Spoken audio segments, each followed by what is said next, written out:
Thank you. Number 5. Hi, my name is Steve Unger. I'm an at-work ambassador with the David Suzuki Foundation. My passions are local agriculture, local community, and rebuilding local communities. We have 20 fruit trees in our front yard and 4 chickens in the back, and we've organized buying clubs amongst our neighbors with local farmers.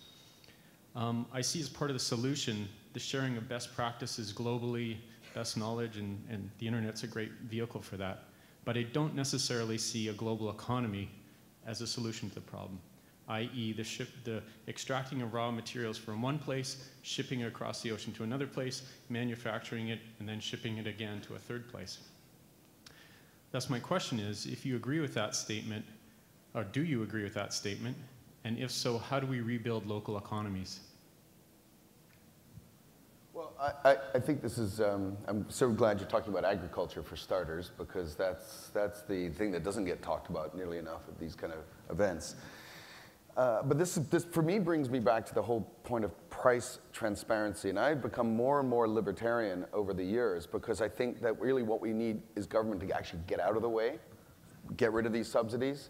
And we're rapidly going to be doing that, because the stimulus is bankrupting most governments, and they're going to have to drop them. But the point here is, one way or another, oil prices are going to go back up, let's say $200 a barrel.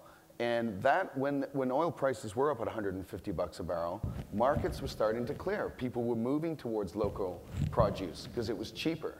And that's where I think that, in addition to social change and consumer preferences, I think when we get full price transparency, that will lead us in the directions that many people like yourself, advocate, because it'll just be better that way.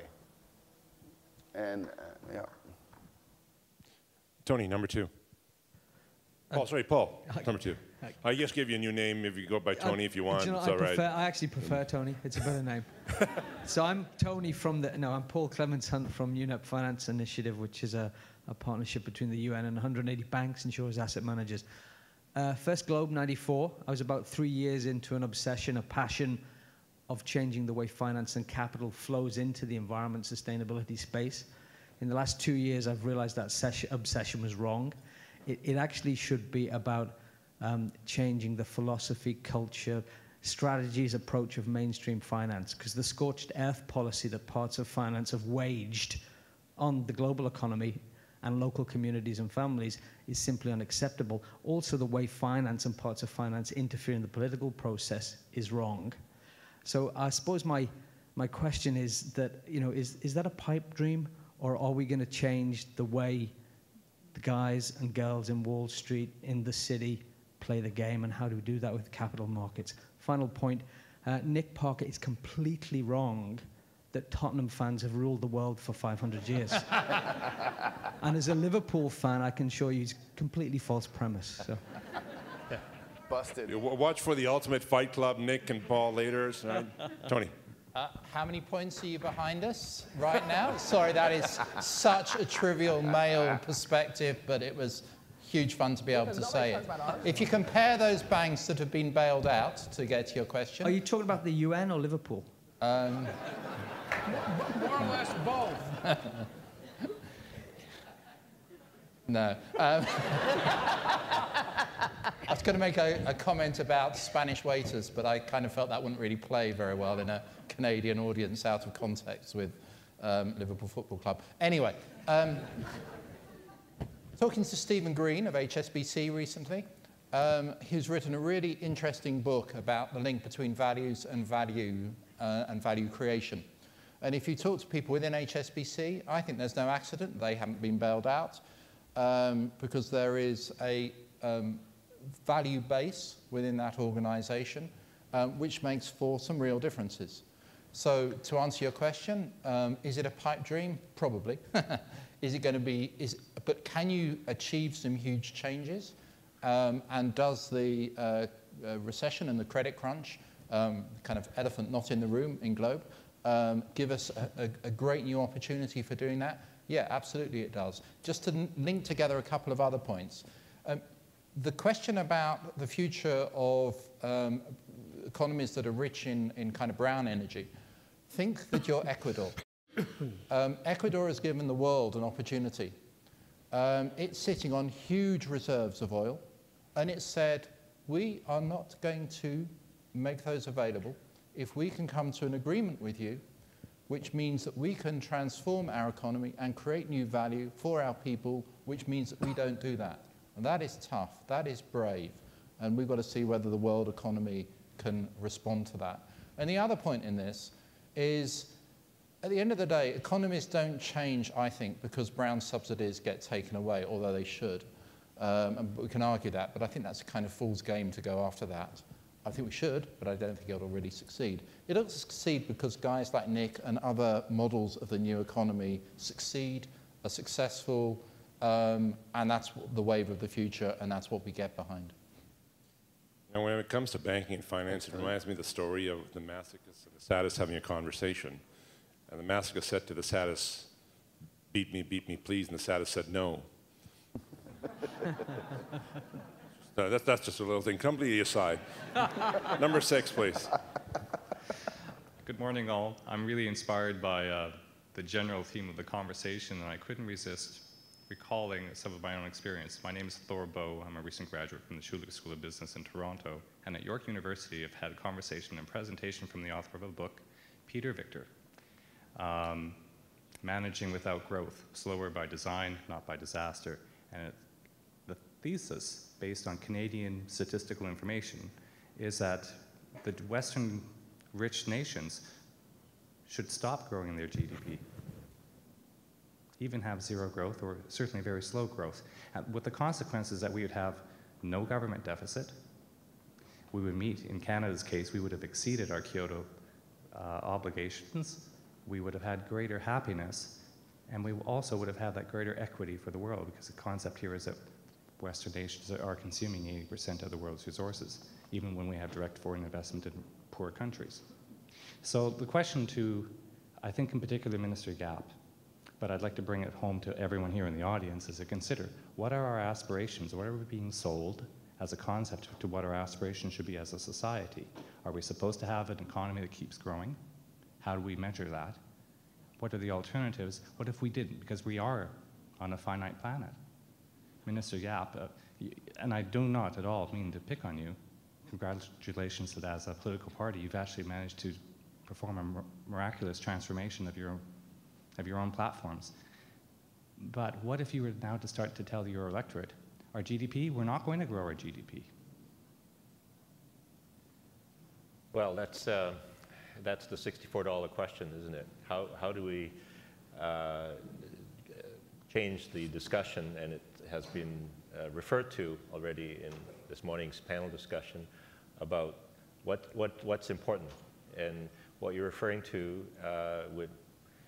would probably inspire the need for a societal discussion about what's important. And we have been living in a paradigm that says that growth is important, and we have structures and systems and institutions that support that. And I suppose if you were to create a new world from a blank piece of paper, you would deal with the question of sustainability and how you would have a world where goods and services could be distributed sustainably and there would be equity.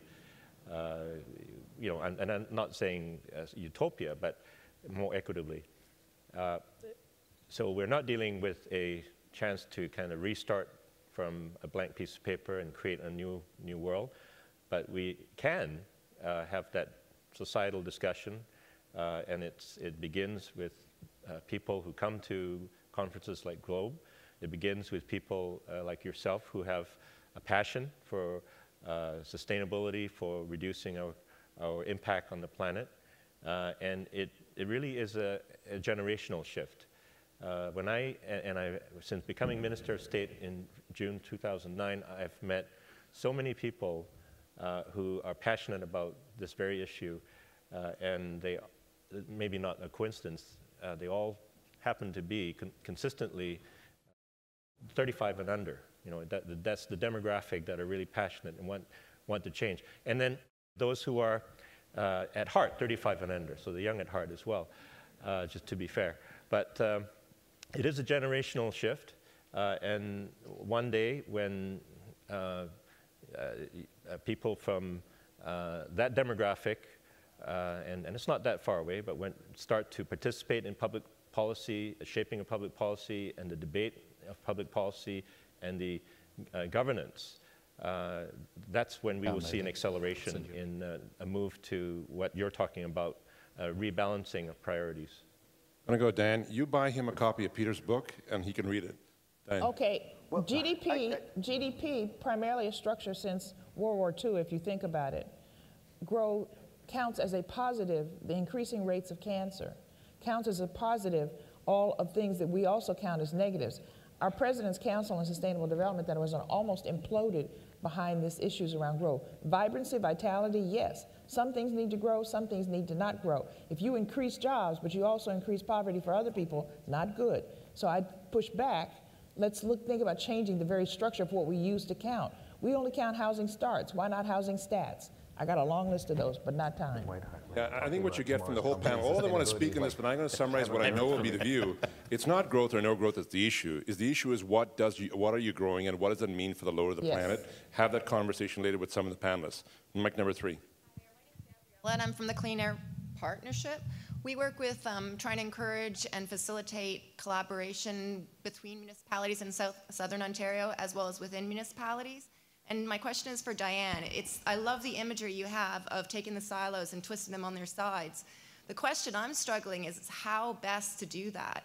What are the mechanisms that are available to us to try and kind of facilitate that pathways to switching those silos, to get public health departments speaking with planning departments in kind of just determining what types of developments and communities do we want to achieve the communities we have. That's one example. We're getting economic development to talk to facilities about how do we get the staff to increase the capacity of these abilities of these facilities to actually move themselves off the grid and really kind of move towards a new, greener economy.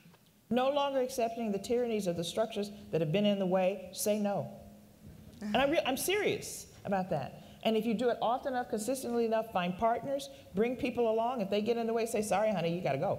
I'm really serious about that. I think we have to bring at this moment a level of courage and focus to saying, this is not working for us. You know how the 3-year-old always keeps asking why? And why? I had 2 of those.